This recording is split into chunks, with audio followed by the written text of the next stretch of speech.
I want to make a little video on these nasty little things. If you folks in the East don't have to deal with this, but in Colorado we call these things goat heads. And they're a viney little plant with these multiple leaves. And they got these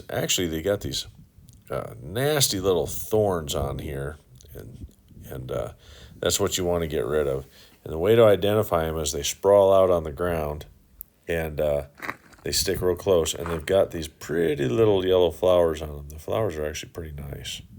Yeah, but they grow that goat head, and these goat heads are hard on bike tires, shoes, even car tires sometimes.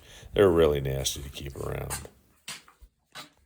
All right, so these things are nasty little things here. So if you look here, they produce this seed pod here it's called a goat head.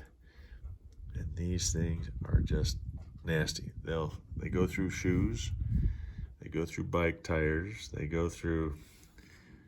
go through automotive tires if you're running bald tires. They're pretty bad. And the problem with these goat heads is as soon as they grow, they only need a couple days and they'll produce a seed head.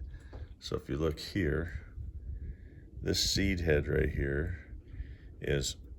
it doesn't take much. Here's another one you can see right there. As soon as that seed head grows, you see them there,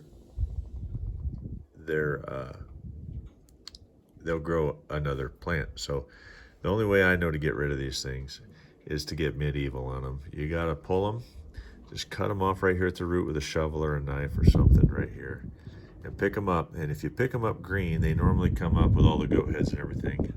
I eliminated these off my property 25 years ago, but once in a while when you go and shoot biodegradable range targets, better known as prairie dogs, you'll end up with this and you'll drag one home. And so anytime I see one, you just deroot them and get